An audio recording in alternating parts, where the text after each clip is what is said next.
Kahulugan ng tunay na lakas. Ang pinakamalakas ay mabait. Hindi kailangang dumaan sa dahas o pananakot para ipakita ang lakas.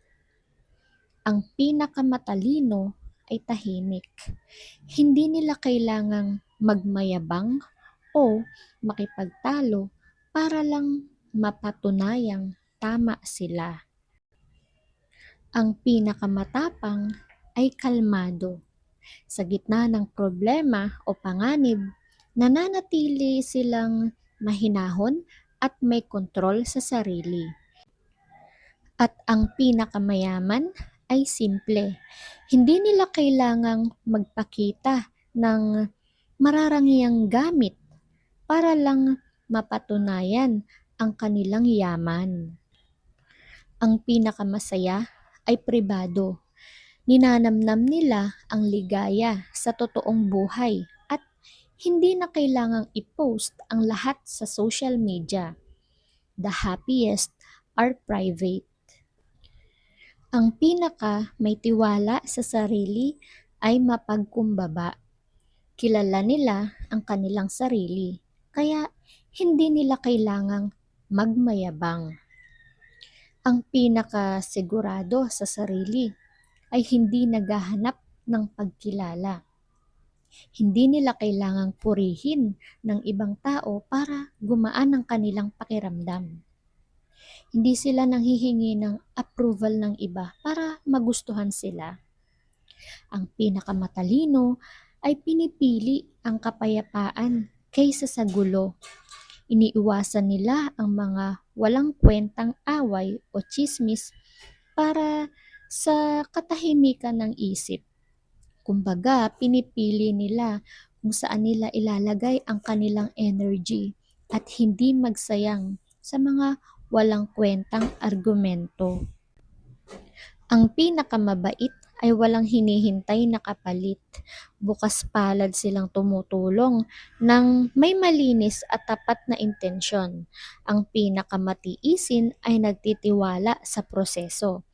Alam nila ang magagandang bagay ay nangangailangan ng panahon at hindi minamadali.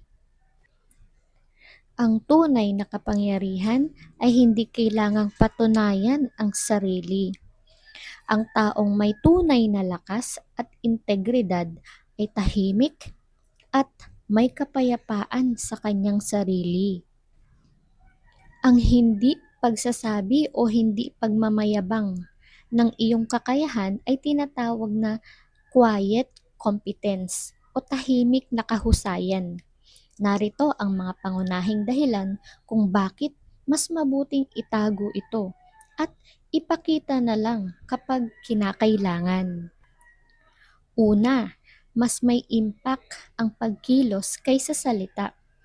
Show, don't tell, ika nga. Mas kahanga-hanga ang isang kakayahan kung nakikita itong aktwal na ginagawa kaysa sa naririnig lang sa kwento at umiwas sa kahihiyan.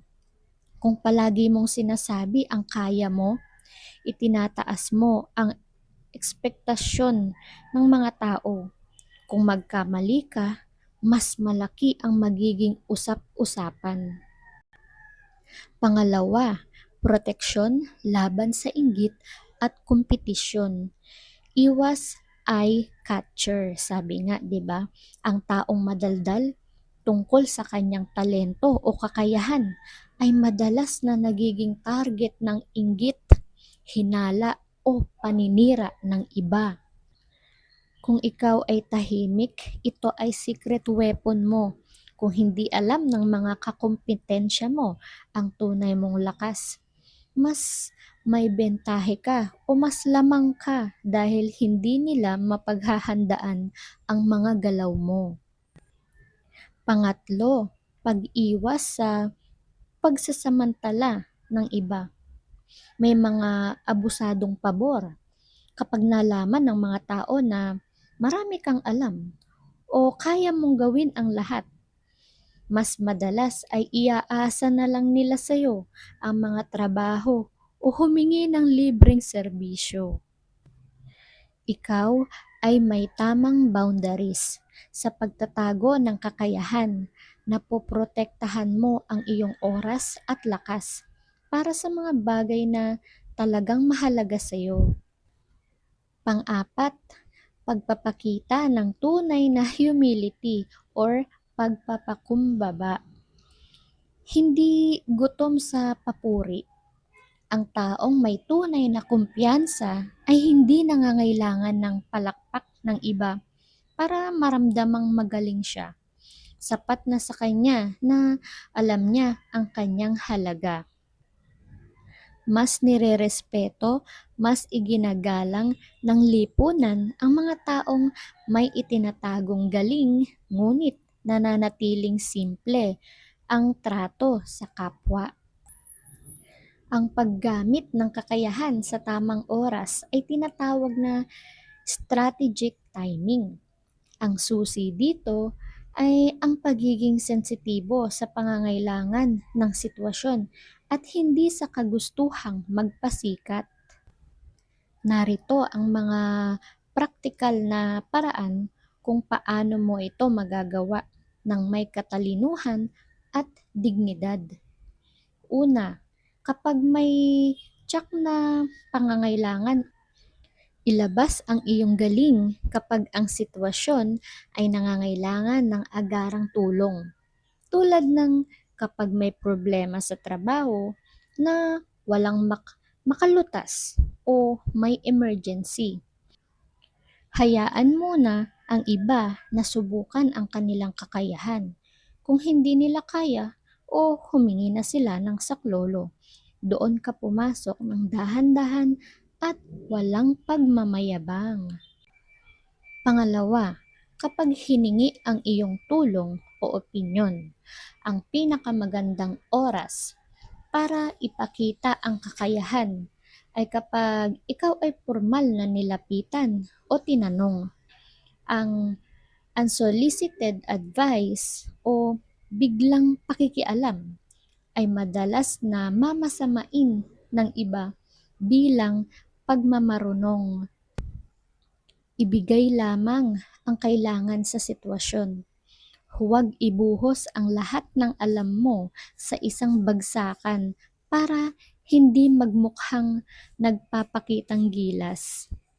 Kapag may tamang platform o pagkakataon, ipakita ang iyong galing sa mga tamang lugar tulad ng job interview, performance evaluation, mga kompetisyon o kapag nagpipresenta ng proyekto. Dito ay legal at inaasahan ang pagpapakita ng kakayahan. Iwasan mong isingit ang iyong mga talento o achievements sa mga ordinaryong usapan o habang nagpapahinga ang mga kasama. Maliban na lang kung direkta itong kaugnay sa paksa. Pang-apat, kapag kailangang protektahan ang sarili o ang iba. Kung may maling impormasyon na maaring magdulot ng kapahamakan o malaking pagkakamali, gamitin ang iyong kaalaman para ituwid ito ng pribado at maayos.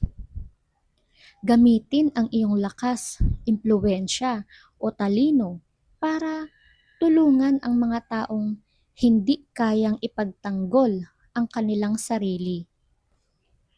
At panglima, kung layunin mo ay magturo at hindi magpasikat, ibahagi ang kakayahan kung layunin mo ay iangat ang antas ng iba.